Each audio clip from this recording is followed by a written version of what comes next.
Cruising on through on this Monday morning. Maybe a lot of you, not a lot of sleep after last night's Brewers game. I'm there with you too, but it was, at least they won. That's the thing. At least they won. But hey, thanks for hanging out with us all morning long as we get you updated and hopefully getting your brain juices flowing with some good conversation to get you energized and such. But here we go. Just really quick, this popped up. This Jaromir Jagr stat is still going strong, says ESPN Insights. Wait, he's still playing? This is the 46th consecutive Stanley Cup final where there has been a teammate of Jaromir Jagr in the series. Rasmus Andersson and Mark Jankowski are playing in the Stanley Cup final this year, and both played with Is this like 9 Degrees of Kevin Bacon kind sort of thing? Yeah. Whatever it is with Kevin Bacon. So. That's 46 straight. Now, that I presume this is not counting the years that they didn't have a Stanley Cup because of labor issues. But that gets back to the beginning of the 80s. Mm-hmm. Or are we talking early 70s? What's the first year? Do they say? It's a tweet. 46 is still a lot. Yeah. Okay. Wow. That's awesome. That's going to still go for a little while yet, I imagine. Mm-hmm. Yep. I mean, I guess you have to have a player in the Stanley Cup final, but the potential is there for a little while, I should say. Yeah. We're going to talk some more baseball, Brewers-wise, coming up here in just a little bit. That was just, okay, never mind. We're going to talk a little Brewers coming up here in just a bit, but I want to lead this hour off, talk a little bit about the sports broadcasting of 1961, because why are we talking about this? Well, I was reading this from Fox 11 News. Packers continue to seek answers as congressional reports slam the NFL's broadcast model. Now, we're not going to get into the politics part of it. We're not going to do that and that. But essentially, I mean, this has been, since it is a Grind My Gears Tuesday, a lot of sports fans have grinded their gears about how to watch, view their favorite teams, their sports over the years. And now if, the NFL is maybe pressured or maybe chooses or whatever to potentially change some of their streaming ways and such, how could it affect Green Bay? Well, this from Fox 11 News said the Green Bay Packers are concerned and confused about potential changes to the Sports Broadcasting Act, which the team maintains could have devastating impacts for its long-term future. A congressional report released Monday suggests that the NFL should make changes on its own before the courts or Congress are forced to do it. The Packers credit the Sports Broadcasting Act of 1961 for why it can be competitive on and off the football field. The law allows the NFL to collectively negotiate its TV deals and share the revenue. Without this law, Green Bay would be up against the likes of New York and Los Angeles to strike TV deals. That possibility is why the Packers continue to ask what Congress plans to do, as it has been reviewing the 65-year-old law for the past 10 months. Aaron Popke, Director of Public Affairs, said it's almost like there's a solution being floated out there for a problem that doesn't really exist in many respects. If this sounds a little familiar, maybe Brewers-esque, baseball-esque type of thing. Now, obviously, you're probably more well-versed into this stuff than I am and such, but is this legitimately potentially a real concern for Green Bay? I guess it depends on how much we think we're crazed for football. Mm-hmm. Because I saw Mike Florio float the big market thing a couple weeks ago. You know how he tends to leap right to the most extreme outcome? He has logic because he's a lawyer. That's how he makes his arguments. Usually you go, okay, yeah, if this happens, is that all of these have to happen.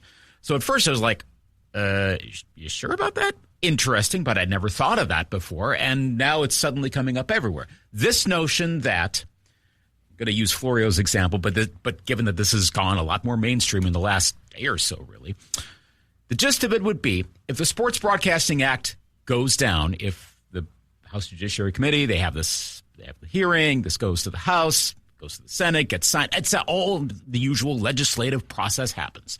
Okay, so then what the Sports Broadcasting Act allowed, which was a league to package the rights to broadcast individual team games, has an exemption from antitrust policy. That goes away. The NFL can no longer do that. You have your Sunday slate on CBS, and that's gone. Mm-hmm. So now you would have each team, like the Brewers with Fox Sports Wisconsin in the old days, stuff like that. The Yes Network for the Yankees, etc., would have their own. So you'd have Packers TV, Vikings Net. Create your own names. Yeah. And you'd have 32 of those potentially, however that shakes out. Well, as we've seen in baseball, under this, I guess, most extreme scenario, certain teams, say the Dallas Cowboys, could probably charge redunculous amounts of money. Just printing money with that. Cowboys TV would be the number one. We know that. Some of the other ones that you may not necessarily think, probably the Giants. You might think, Giants have sucked for a while. Notice how many Giants-Cowboys games you end up getting and how they tend to do really well in the ratings. The Giants are a big ratings Not guy. by accident. Nope. Follow the ratings on that. They would be able to charge more. There's more interest. There's more money, bigger markets, etc. I don't know that it necessarily is a one-to-one. Number one market equals this. Take Los Angeles, for example.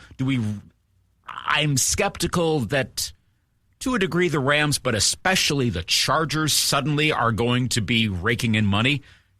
They have like 5 fans in Los Angeles. I'm being a little facetious, but it's not necessarily every single one. But under a quote-unquote worst-case scenario, the bigger markets can bring in more money. The smaller markets have less money. Green Bay is a freaking small market by the Big Four standards. Mm-hmm. And if it is on that scale, Green Bay withers really fast.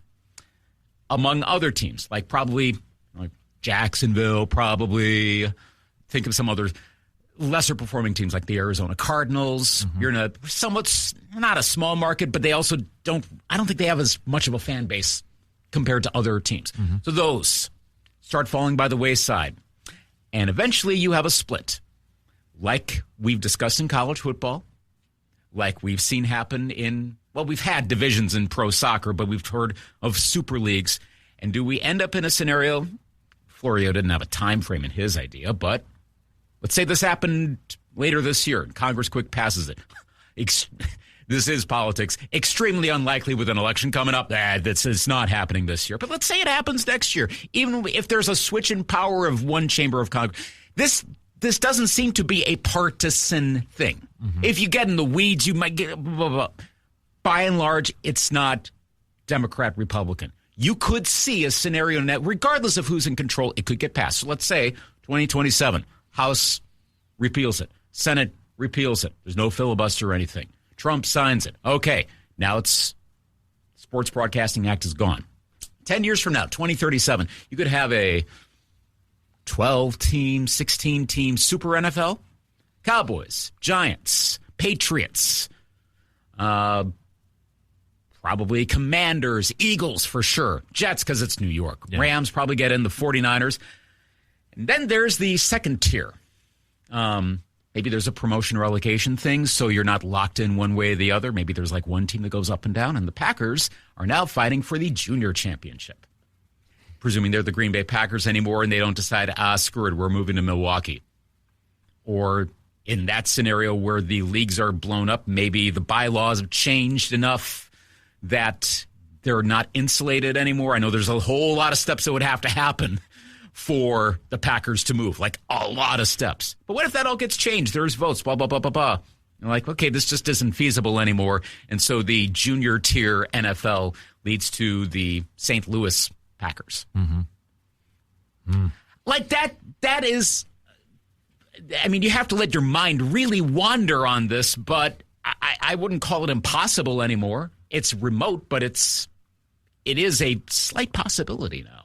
So maybe I'm just generalizing this, but let me throw this out there. Is this kind of what's happening? So we're a lot of fans for the last couple of years.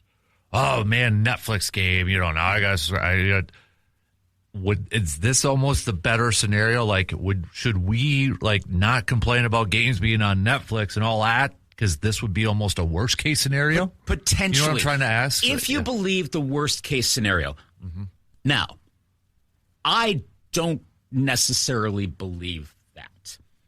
I think the Packers actually would probably do. I'd say they'd be at a minimum in the upper half. I'm guessing. I don't know. Mm-hmm. Maybe if I looked at all the data, I go, oh, no, they really are screwed. I don't think so, given the diaspora across the country. All those Packers fans that would sign on to Packers TV subscriptions across the country. Yeah, you would. Yep, just raise your hand right there. There would be so many of those. The NFL doesn't quite match up with the markets. I think the Steelers. Pittsburgh, you would think, would not work. No, I think the Steelers would do excellent. Yeah. You could find some others. I think right now the Kansas City Chiefs, given that we're in the Mahomes and now Kelsey, Taylor Swift era, but think of broader popularity. Now, 10 years from now, the future Kansas Chiefs. Right. Hey, Kansas has one of the most popular teams, but it might be true. I don't know what 10 years from now brings. But I would put the Chiefs in the upper echelon. I mean, right now they're a ratings winner. Mm-hmm. Packers generally are, but again, big fan base. Side note, I don't know if you saw 506 Sports highlighted this, at least on social media, a crowdsourced project to determine the football fandom by county. Did you see that map? Go to 506 Sports, the guy that does the football maps, and look on some of his social media feeds and whatnot. Because that's where I came across it, because I don't remember the URL. But it's one, and I took it. You bring it up, shows all the counties in the country, and then you put in your fandom and your zip code, and it's trying to come up with a definitive map of the most fans by county. And you get right down to Eau Claire County. And last I checked, there were 13 Packers fans, 3 Vikings fans. I think I was one of those. And 2 Chargers fans. So apparently 2 of the 5 LA Chargers fans live in Eau Claire County. What's up?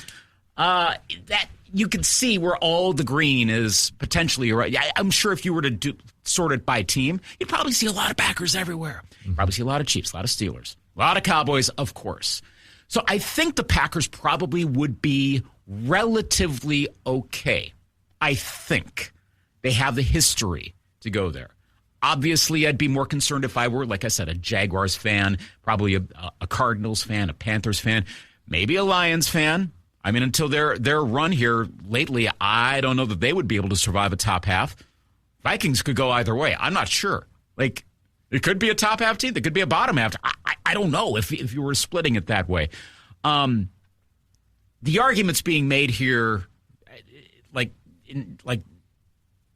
got it right now. It's still 13-3-2. Yeah, so there I go. Hey, hi. Yeah. But yeah, and seriously, anyone go to 506 Sports, look for their social media feeds and whatnot. Wabasha County's got 1 vote. The Bengals. Oh, gosh. Maybe it's Tim Crumry, relative. Remembers that from Adobe. There is a Tim Crumry stat. Did you see the one from Aaron Schatz the other day? I'm going to bring that up in a little bit about how great he was in 1988. Nobody has voted in Taylor County. Come on, Medford and Ladysmith. Come on, Rusk represent. County and that. Also, this is pretty news, so I'm not surprised that that's the case. By the way, top 10 nationally is apparently Green Bay. Bingo. Exactly. Not a lot of votes, but it's almost 2,000 more next to Seattle. See, and this now the Seahawks, I kind of wonder too. There's a ton of passion out there. That's one where I'm not sure how strong nationally they are, even despite what you just pointed out there. But I think the Seahawks probably could. Ontario got a vote for Green Bay. They're leading. So internationally known. Yeah. So, and I can't remember who said what in this because France. Green Bay leads. Wow, my gosh. Okay, see, now the Packers would have to be part of this. They could be selling international This is too fun now. TV packages. I know, like once you go down a rabbit hole, you start looking at random counties across the country and around the world. Again, 506 Sports. Check it out, folks. Yeah. It's actually, so the website is NFL-fan-map.versal, VERCEL.app. Share it. That's probably better. Yeah. But yeah, so there or some way you'll find. I had to go on 506 Blue Sky to see because they didn't have it on their Twitter. Yeah, so, and you can find it there. There's other ways to do it in the Google, et cetera, et cetera. But yeah, go in on this. This is really cool. So, but that can give you also an idea of which ones would probably do better. Mm-hmm. Now, I can't remember like which congressman, because there was a bunch that were interviewed as part of this. Wisconsin congressman. Someone, it was either them or it was someone else. I don't remember because there's a lot of quotes in the last couple of days on this. But it was pointed out, younger viewers are more used to streaming. It's native to them, for lack of a better term. 10 years from now, does it mean as much? I don't know. To be perfectly blunt, is it people like around my age, 48 and older, that grew up more with either basic cable or broadcasting that are upset about this? And the 20-somethings and the teenagers are going to be like, and what's the problem here? We'll subscribe to a bunch. We don't like it, but that's just what we do. But it's the older folks that are in Congress right now. They're the ones that make the decisions on this. So I don't know that this is going to get revoked. You could have, again, it's one of the few issues where it doesn't come down as a political thing, kind of like the daylight saving time thing. And that's not political. There's some aims to make it that way, but by and large, it's not. It kind of depends on which state you're in. Same for this one, where you could see, like, I don't know, would Tammy Baldwin and Ron Johnson try to filibuster it? Well, you've seen Tammy Baldwin always has those bills about allowing Packers games. And whatever we think about, okay, this is just a messaging bill, it doesn't mean anything. Well, wait a minute. When we get to sports broadcast, like, does this stuff get more serious?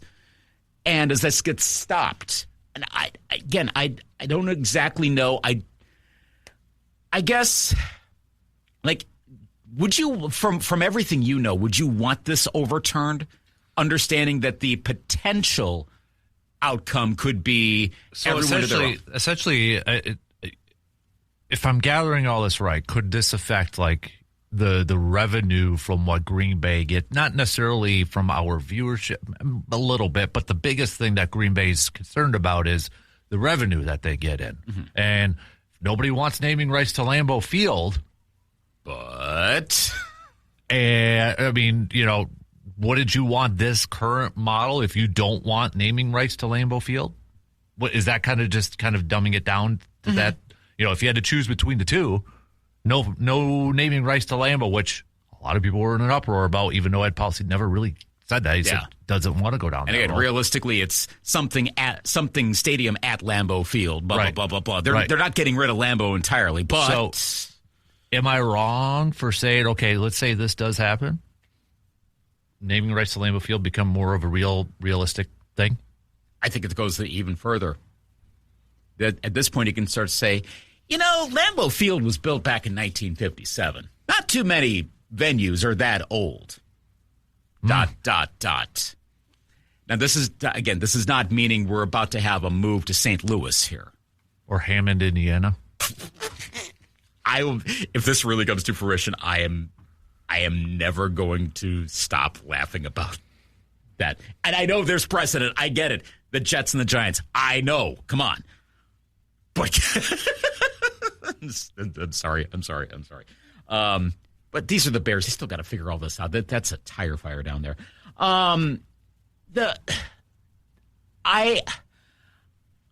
Could they ask for?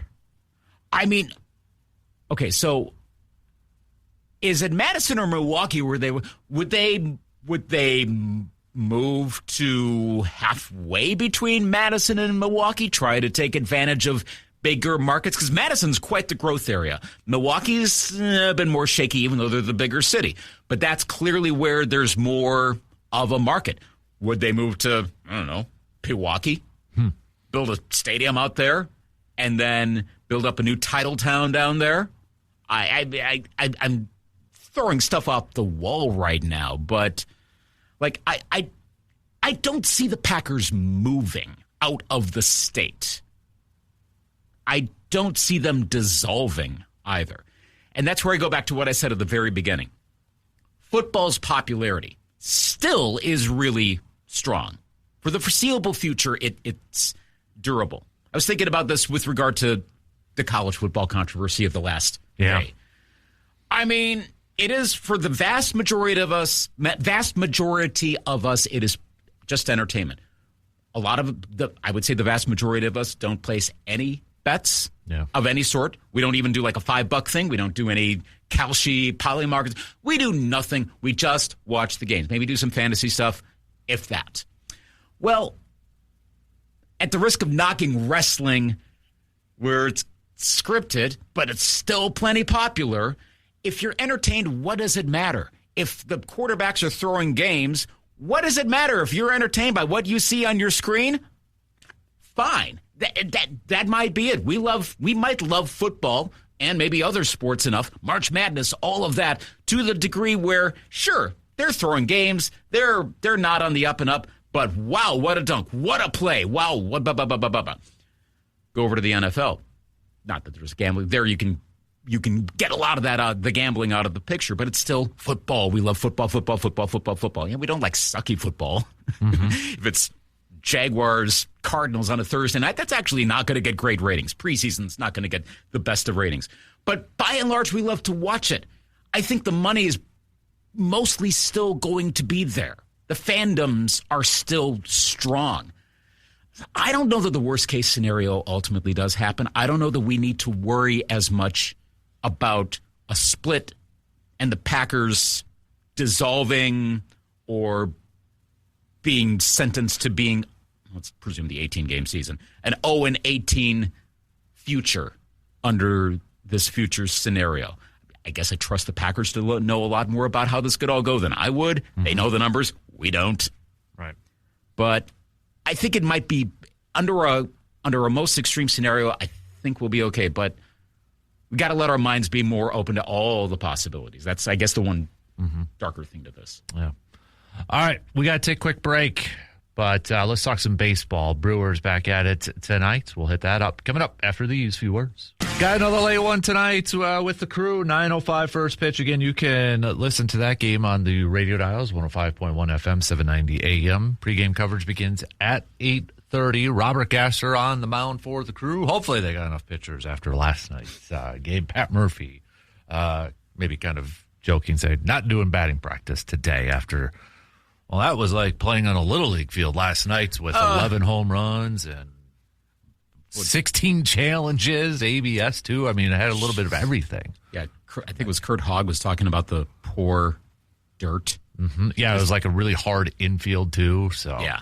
I mean, it's a minor league park. Like this is not going to be with the ultimate, the new Las Vegas stadium, which by the way is well under construction. I don't know if you've seen the latest updates, but yeah, the roof is starting to go on, the arch. I imagine that will be way better than what they have at the minor league facility. Understandably so. But okay, that should be an interesting game too. It should be. Bouncy. Yeah. So we'll. It gave me flashbacks of Little League and stuff, playing on some hard infields and all that good stuff. But it's like you go to a stadium and you still only hit 4 home runs when the other team hits 7 for credit. But you get a home run. Everybody got a home run last night. Okay. It felt like so. But it's temporary. I don't know if this is going to be like a Las Vegas thing in general, like when the A Stadium moves or opens that's the thing, up, because it's going to have enclosure because like you're not going to have summer baseball in the sun in Las Vegas. Are you suicidal doing that? Come on. See, yeah, there's a roof. You've seen the schematics on this and the renderings and such. So the field's going to be in much better shape. That one will be for major league level stuff. So yeah, I have full confidence it'll be normal once that happens. Plus, of course, the Brewers aren't going to be playing the A's all that much anyway, right? Because they're different leagues. Well, for now, yeah. until there's possible, yeah. But yeah, it'll be much better in that new stadium when it opens in a couple of years, I think. Yeah. But if you like your offense for baseball, you were obviously treated last night. So a couple touchdownes scored and 2-point conversion to make the difference. Packers beat the Raiders on a 1-2-point conversion and one that failed. Essentially, what happened last night. But Brewers moving to 41 wins, 41 and 23 on the season, still chasing those Braves and Dodgers, though. So Kyle Harrison's Cy Young run took a little hit. Yeah. A little bit. Someone was saying last night in one of my feeds, like, yep, it's done. I'm like, well, I mean, it's May, too. Like, you have games. Well, it's June, actually. Sorry. It's one of those months. It's one of those months. Early enough. We're not even halfway through the season. Let's give it more time. It didn't help, but also you might be able to run the extenuating circumstances thing. Still, he's the dark horse. I'd be more concerned if Mazeroski had a very bad night and had an injury or something. I almost wanted to see now Mazeroski pitch in that stadium to see if Do we want to? Well, that's the thing is like, okay, then maybe hitters could actually, but I mean, how much good contact? But you did have the one ball was like just 90 miles an hour off the bat. The one home run that everybody thought was like a right. Jeff Levering on the radio call was like, oh yeah, pop up to right field, and Ashby was like walking off, Contreras scary walk off, and nope, home run. Oh, wait a minute. Yeah. So yeah, I mean it screws up everything a little bit. It'll be different in a more climate controlled facility in Vegas compared to outdoor baseball. I'm curious to see how these next two games go, though, and just like how. What are the game times? 9:05 and 8:05. Okay, so still, of course, at night. Yeah, but like, can you imagine if there was more games playing at stadium and just like the statistics that potentially that everything? It'd be Coors Field plus. Oh yeah, yeah. I mean, it made Coors Field look like a pitching park for crying out loud. Yeah, it's not realistic to have Major League Baseball in Las Vegas. Of course you have minor league. Duh, that's what we're talking about right there. But to the major league level, you got to be a little bit more concerned about stuff like that. You're going to have more climate control for the fans, but also to regulate the standards, I guess, by major league standards. I mean, you don't want carbon copies of every single stadium, but if you want some Vegas flavor, provided in other ways other than the temperatures and the lack of humidity, that's going to be a thing like we saw last night. Speaking of, since we were talking about some broadcasting, and I know we're a little behind, we got to take another break here coming up. But we mentioned a little bit earlier the Trust Club that's coming to American Family Field. Did you hear about this? Yes, I did. So adding another row of seats, but making it more luxurious seats too. First 6 rows behind home plate, but an exclusive club for those who are sitting in those seats. I was wondering what that construction was when I was at the game. Now you know. Now I know. So it's. The interesting part of it too, I guess I didn't realize was they said every stadium besides the A's, but that'll change, had those type of like first 6 row seats from dugout to dugout. Because it's been a gradual thing, but it's also like you see it all the time because it's the one that always comes to my mind is Yankees. Yeah. For whatever, because there's so many that's empty because it's so expensive. Well, that's one of my thoughts. Like, so that's cool. Now you get to see a bunch of empty padded seats behind home plate at American Family Field. Awesome. Kurt Hogg, also from the Journal Sentinel, said, so you may have seen him talk about this too on social media, that Brewers been saying, hey, folks that have season tickets behind home plate, we need to have a conversation. Then this comes out, and you're going to have to spend way more money to keep your seat, or you will have to move somewhere else besides right behind home plate. And they're going to make more money off of this, and there's really nothing that these folks can do. They can complain about it, and end of story right there, I guess. But I guess it depends on what those fans also say. I mean, they might be like, fine, or we'll pay more. I don't know. Maybe they have enough wherewithal or something. This kind of seems to be of a piece of like money everywhere. Like yesterday, it sort of crystallized between that news. Not saying the Trust Club entirely is bad, but I saw that nugget there. Between that, the NCAA gambling thing, more money, get your bag. I've seen the comparisons of watching an NBA Finals game in Madison Square Garden from 99 to 26, and how much more money is involved. It's all money. It's like, well, duh, money's been a part of sports forever. Yes, but like yesterday just sort of seemed to be one of those days where you're like, yeah, if you're not freaking wealthy, good luck having it's like all that right now. It's kind of annoying. That being said, this concept does seem kind of interesting that it's outside as opposed to, as they say, kind of dank and underneath. Not dank, because that would mean it's it's like a bad basement from the 60s. Instead of being sheltered underneath, you don't see anything. I like the idea of this Trust Club being built with green brick. Yeah. On what would be, if you're looking on a map, it'd be the southwest side, so outside of right field along the first base side, and that area is where it's being built. And that it's what they said. You walk 60 seconds and you'll get to your seat. So 375 seats, an additional row. They said, could this make a difference at the warning track? I mean, maybe a little bit. They said 3 to 4 feet. They did the studies on. Yeah, so. Analytically, it's not going to make that much of a difference. And again, everyone else has done it. It's been so gradual, and it's not. I mean, you hear about those additions, but it's not a huge thing. And then, I was like, oh, that's right. They're one of two that's left that hasn't done something like that. So that'll change in 2027, I guess. And yeah. I still haven't. I guess of course, there's a way to get into the swanky areas if you really want to. You can either you get a connection or something, or you just pay for it. Yeah, I haven't been to the one at Target Field yet. I'd kind of like to, but I haven't yet. I'll be honest. And I'm not trying to sound, head in the clouds or what. I was a little surprised at the pricing. I thought it would be more per game. Probably because it's Milwaukee. Again, it's kind of back to what we're talking about with the Packers. Like, it's $245 per game, but that includes your ticket, your parking, and food and beverage, both inside the club and at the seat. How much does it cost? You might have to do the math on the top of your head. How much does it cost for you individually, everything, including parking, average ticket? Yeah, parking, it depends, like if you get it before or day of, because day of it goes up. So, right. Let's say $20-$25 okay. for parking. Ticket price for and your average ticket is probably, what is it right now? A lot depends on a game. But, right. But we're talking the first 6 rows, though, too. Right. So let's say $100-$150 a ticket. So right now, and you're already pushing $200 before this. And then you get your food and beverages, which we know is already expensive. Yeah. If Luke's there, he's taking advantage of the food part of it. Course I am. And why wouldn't anybody do that? Side note, I opened up my secret stadium sauce that I bought over the winter. Finally did my first grilling of the season the other day with Finally, yes. Man. Yes. It took a little while to get there. We got there. Polish sausage, baklars from La Crosse. Nice. And it was a very delicious dinner on Sunday night with the secret stadium sauce.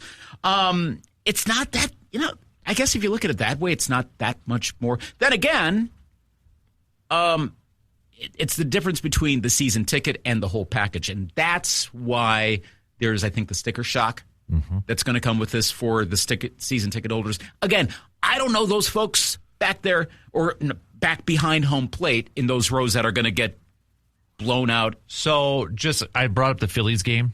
There's 4 tickets, row 4, like right behind home plate, $1.90 a piece. So, you add that, plus your parking, and then beverage. I think it might be a bit of a wash. Reasonable. Yeah, again, the difference between season tickets, that's just the ticket. Yep. Versus this is the entire package, the valet parking. There's one of those conceptual images that shows the valet sign right outside of that. So you're getting more for that. It's going to cost more. And a lot of the people there, I would imagine, I don't know, but I would imagine a lot of them probably do have the wherewithal to spend more for that. We'll probably get a couple stories of longtime season ticket holders had Brewers tickets since 1975, and now they're being priced out. Well, that actually does suck. I don't want to diminish that. If that happens, I'd like to think the Brewers would find something to do. They did say they're going to discuss with these season ticket holders, so I can't imagine someone's going to be like, oh, sorry, Euchre seats, you're bad. But more revenue. Of course, you saw. I don't know if you saw a lot of the social media comments. Are like, okay, cool. So now we're going to spend money to get a player for the playoffs, right? Right. Yeah. We'll see. Okay, we got to take a quick break. Back with plenty more, though, coming up after these few words.